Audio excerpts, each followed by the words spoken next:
guys, welcome back to my channel. My name is Kim and this is Expedition Through Pages. Today I'm taking a look back at my reading in 2021, just seeing how many books I read, what my favourite book was, what my saddest book was, what my weirdest book was, stuff like that. But before I do that, I'm going to start with some stats. So the first thing I want to talk about is my year in books on Goodreads. So my year in books according to Goodreads, because they do already give stats, so I didn't have to work any of that out, which is quite handy. So in 2021 I read 57 books.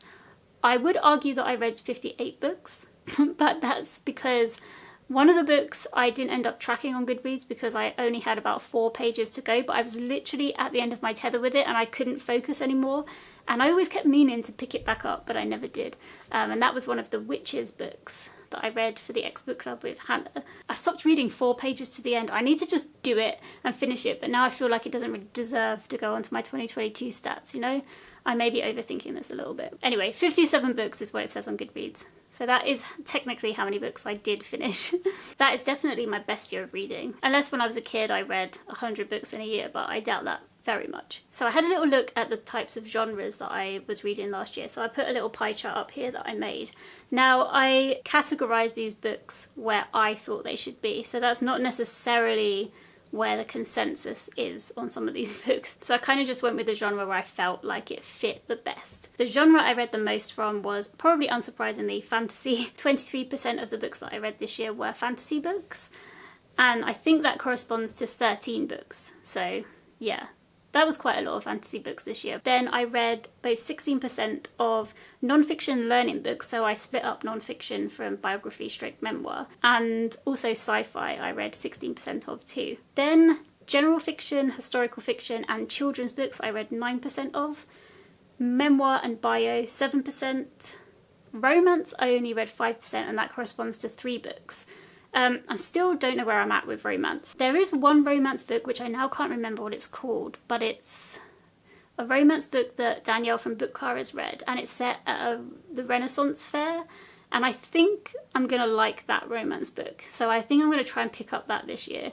But other than that, romance is really not great for me, the ones that I've tried so far.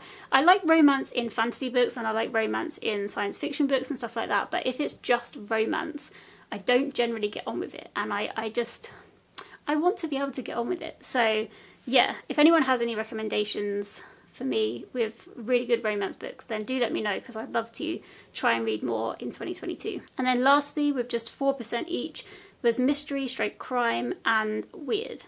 So I gave a category as weird because I really didn't know where to put the 2 books that were in that category. First one is Piranesi, I keep saying it wrong, which I think Piranesi could be just fantasy, but I really wasn't sure, so I just stuck it in weird because it is a weird book.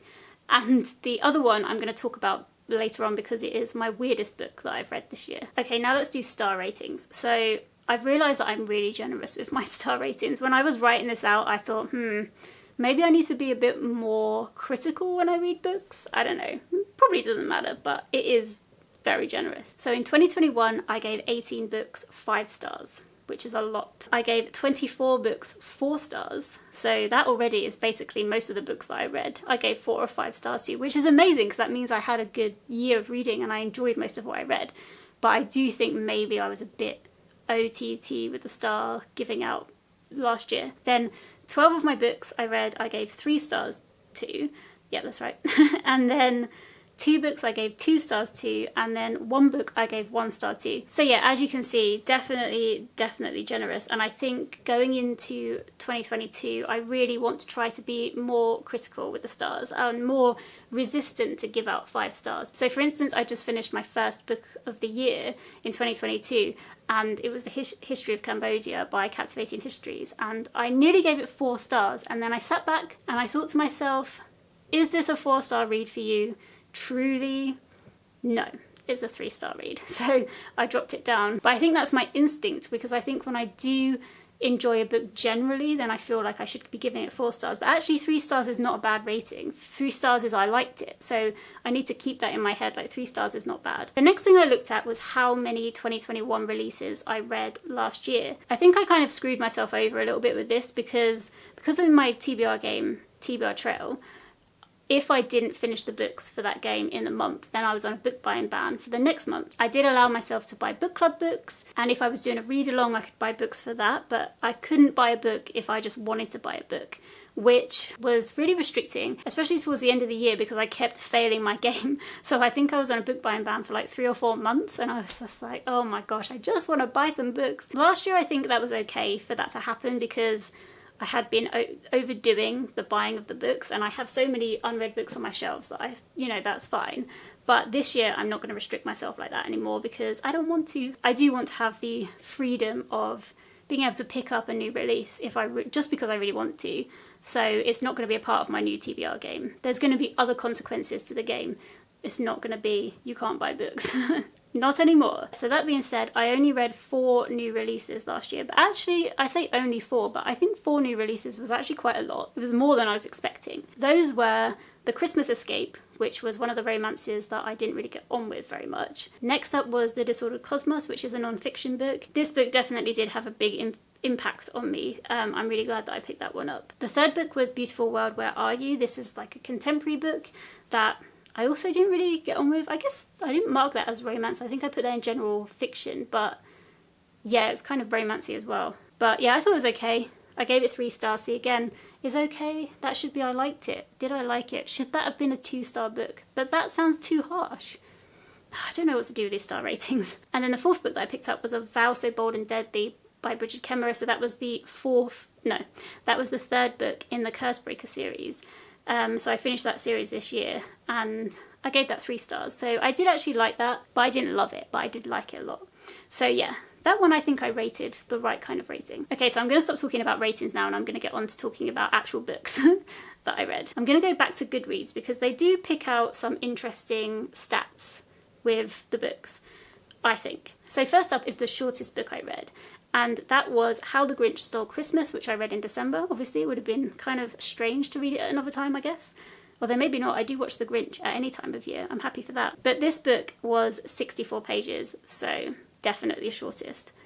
Then the longest book on my TBR was 903 pages, and that was The Ship of Destiny by Robin Hobb, which is the 3rd book in the Lifeship Traders series. I'm actually going to talk about that a little bit later on, so I won't say anything more about that now. Oh, I didn't see this one before. My average book length in 2021 was 368 pages. So, regular amount of pages. Then next up is the most popular book on Goodreads that I read. So this book that I read, 2,612,864 other people, oh no, I'm probably included in that stat as well, people shelved this book, and that was The Hitchhiker's Guide to the Galaxy by Douglas Adams, which is, oh, it's right here actually, right here. This was a reread for me. I read this when I was a teenager and I thoroughly enjoyed reading it again. It was a lot of fun. Then the book that was shelved the least on Goodreads, so only 359 people shelved this book, and that was A History of Magic and Witchcraft by Frances Timbers. This is the book that I did complete properly for our Witches round of the X Book Club, and I did like this. I learned a lot from this book. It was really good. And then finally, the highest rated book that I read in 2021 was Trevor Noah's Born a Crime, which is Trevor Noah's memoir. And this book has an average rating of 4.61, and I gave it 5 stars, so I definitely agreed with the consensus on Goodreads.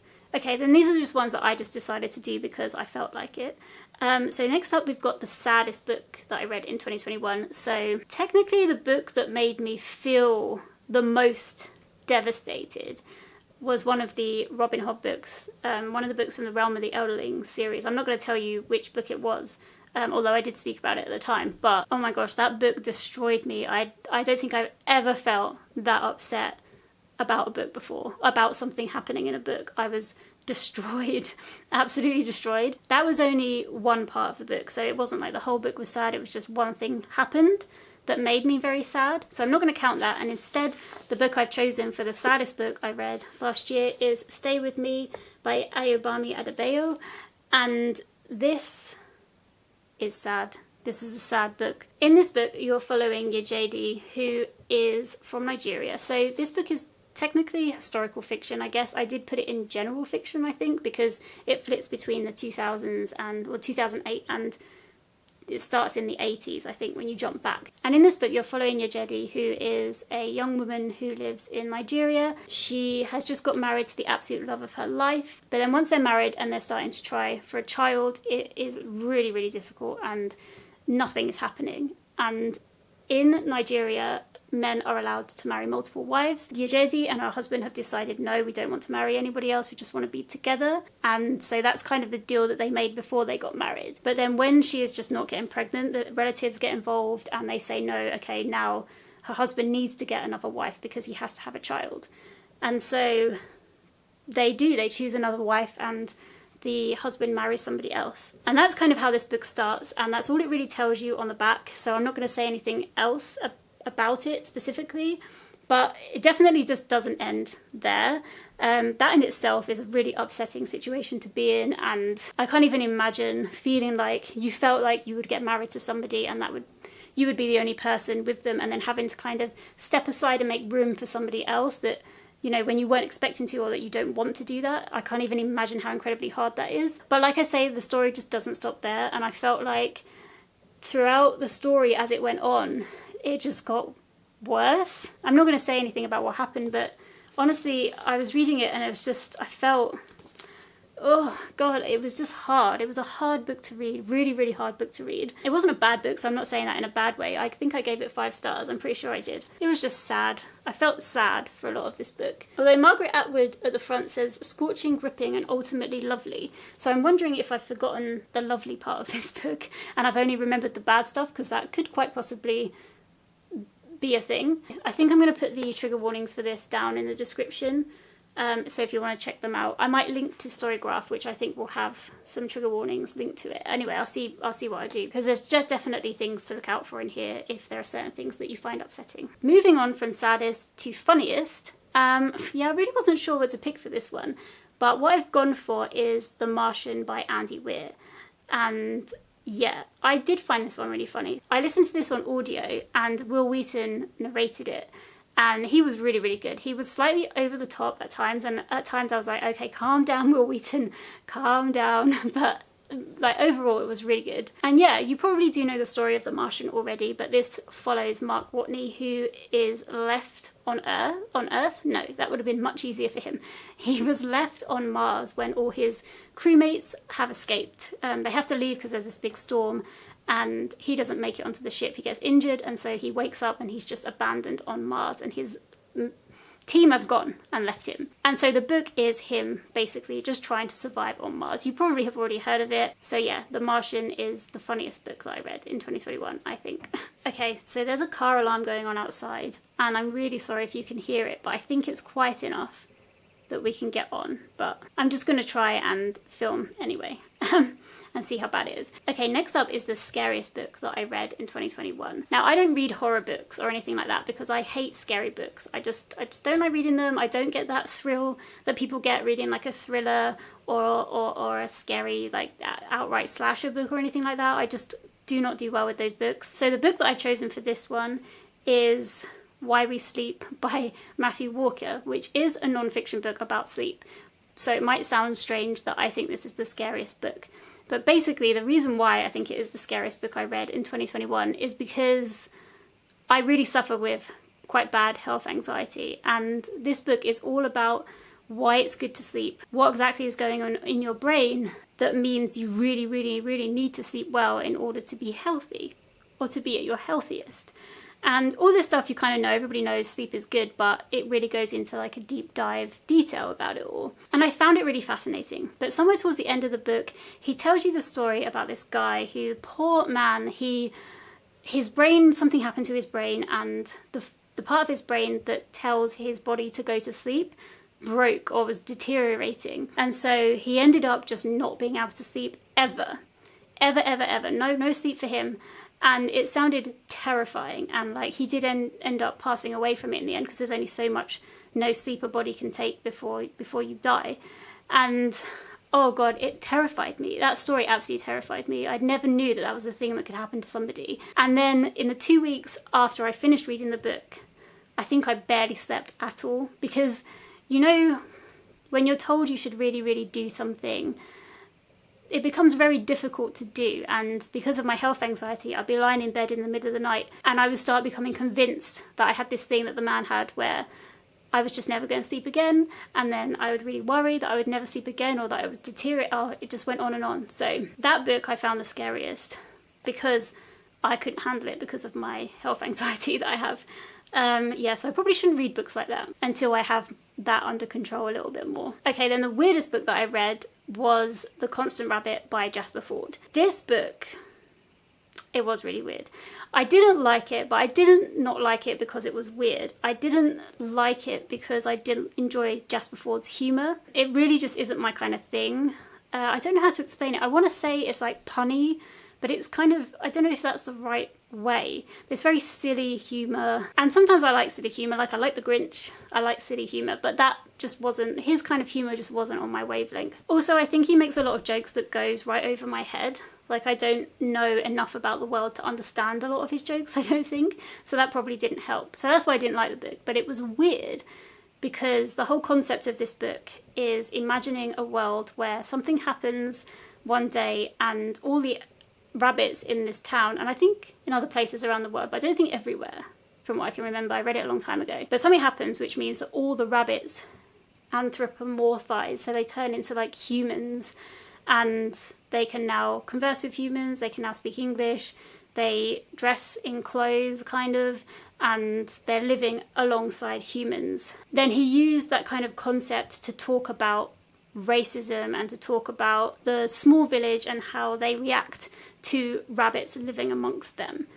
I didn't really like him using rabbits to talk about that kind of racism. I don't know why, there was something about it that just didn't sit right with me. Yeah, I just felt that the whole book was kind of weird, and I liked parts of the concept. I didn't like how the concept was used the whole time, and I didn't like the humour very much, so it wasn't my favourite book, but it was definitely the weirdest book I read. Then next up we have a book that exceeded all expectations, and this has to be Fairest by Marissa Meyer. So Fairest is number 3.5 in the Lunar Chronicles, so it's a short novella about the villain in the Lunar Chronicles. So it's 3.5, so you definitely can't just read it as a standalone. You have to read the 3 books that come before it, because otherwise it will spoil those 3 books for you. But yeah, I loved this book. This book was so good. I listened to it on audio and the narrator was amazing. I can't remember what her name is now, but I'll leave it up here for you guys to see. But yeah, it was just so good. Like I said, this was a villain backstory, and I really didn't want to read this book. That's why it was unexpectedly so good, because I thought I was going to hate it. I thought, why do I want to read from her perspective? I don't want to read from her perspective. I don't like her at all. There was no redeeming qualities about this character whatsoever. But actually, when I was reading it, I still didn't like her. Like, she was still an awful person, but you got to see kind of why she was like the way she is, like most villain backstories do. You got to learn about the horrible environment that she was living in and her horrible family and all that kind of stuff. Because it was from her perspective, you kind of got to see how she was justifying her actions to herself, and you didn't like buy into it. Like, you knew that what she was doing was really wrong. Some of the things that she did was horrendous, but you could understand her as a character more. It really deepened your understanding of her as a character, and I really liked that. And yeah, I thought the book was really, really well written. It was great. I really, really, really loved it. It was so good. Next up, we have the best book from a series. And this one I chose The Ship of Destiny, which I mentioned was the longest book that I read last year. This is the 3rd book of the Live Ship Traders trilogy, but it's the 2nd trilogy in the realm of the Elderlings overall. So in the first trilogy, you're following Fitz from when he's like 6 years old, and it's very focused in on like what Fitz is thinking, what Fitz is learning about the world, what Fitz is doing. Whereas the Live Ship Traders was multi-perspective, and suddenly when you started reading the Live Ship Traders, the whole world that Fitz lives in, like not just his part of the world, but other parts of the world, it all completely opened up. The story became much, much bigger. It became very interesting. It was interesting already to me, but it became very, very interesting. Big things were happening all the time. The characters were great. Like, there was some, you were seeing perspectives again from like reading Fairest, but from bad people but seeing them justify things to themselves. This is the only one of the books from that series that I read in 2021, so I'm going to use that as my favourite one. Although I think that was my favourite one anyway, because it's just so good. It's just so good. Next up we have Best Non-Fiction Book, and for this I've chosen Born a Crime by Trevor Noah. This is, like I said before, is Trevor Noah's memoir about growing up in South Africa. He actually grew up at a time where it was illegal for black and white people to have relationships with each other, and he was actually born to a white father and a black mother, and so he was essentially born a crime, like the title says. And yeah, he just speaks about his life and certain events that happened in his life, and it's just really, really well written. Again, I listened to the audiobook for this, and Trevor Noah narrated it himself, and it was excellent. So I do highly recommend, if you like memoirs and you like audiobooks, this is the best one that I've read so far. It definitely is. Well, I also read Life as a Unicorn last year as well, which is also a really good memoir. So, but yeah, this one is just something about the way it was written and the way that it was set up that I feel it was the best one so far. Life as a Unicorn is also good, so I also really recommend that. But yeah. And then finally, my best fiction book. The book that I've chosen for this is The Song of Achilles by Madeline Miller. I read this story quite a while ago now, and actually while I was thinking about how to explain the story, I couldn't really put it into words. Does that mean it doesn't deserve my best fiction book because it's kind of gone? But most books go from my head, so I don't think that's a reason to say no to it. The Song of Achilles follows Patroclus, not that, Patroclus. I don't know how to pronounce his name. He is a prince of this small kingdom. Something happens right at the start of the book, which means he's exiled from his home, and he gets sent to this other kind of smaller kingdom type thing. And there, the prince that's living there is Achilles. And when they're boys, when they're children growing up together, they forge this really strong bond. And at the first part of the book, you're reading about their kind of learning more about each other and becoming closer and closer and closer. And then when they're older, they eventually have to go to Troy because Achilles has to go and fight at Troy. Achilles is actually half man, half god because his mother's a goddess, so he has these extra special powers which everybody's relying on. So that's why they have to go to Troy. Yeah, you probably know the story of Troy and all of that because it's very well-known mythology, but actually I didn't know about it particularly. But yeah, I thought the writing was absolutely beautiful. I remember feeling just like captivated the whole time I was reading it. But the main reason that I decided that this would be my best fiction book of the year is because it actually sparked such a strong interest in mythology within me, and I now have the real urge to just learn more and more and more about it. I think the only other book that I started to read but I didn't quite get to the end about mythology was Mythos by Stephen Fry, and I did like it, but it didn't spark the interest like The Song of Achilles did. When I was reading that, I really was like, I need to know more. I want to know the original story. I want to know these characters more. I want to know what people of old thought of them. And I actually do have squares on my new TBR game, which will encourage me to pick up both a retelling and like an original text of the original story. I know it's a bit weird with myths, isn't it? Because there's so many different retellings. But I want to kind of try and pick up this year a retelling of a myth, and then also its kind of original story, or the most original story you can get, or one of the original stories you can get, and read them together. So probably, I don't know which order to do it in. If you're someone who likes to read mythology and stuff like that, just let me know what you think, because I don't know whether or not to read retelling first and then the old one, or the old one and then the retelling, or if it doesn't matter. I don't know. I can't decide. But yeah. Anyway, so that was my wrap up for my reading in 2021. I'm going to leave you in a sec to a little montage of all my 5-star reads because I feel like I gave them 5 stars for a reason. So I really wanted to highlight my 5-star reads that I had in 2021. So I'm going to try and put a little montage at the end of this video just showing you the different books. If you've got all the way to the end of this video, thank you so much for watching. This has turned out to be a really long video, plus I had to do most of it talking over an alarm, so I hope that doesn't come out too much. But yeah, that's all for this video. I've definitely talked myself out. Oh, my voice is hurting. I've talked so much. And now I have to do my update for my Cambodia vlog, so wish me luck, and I will speak to you soon. Take care, everybody. Bye.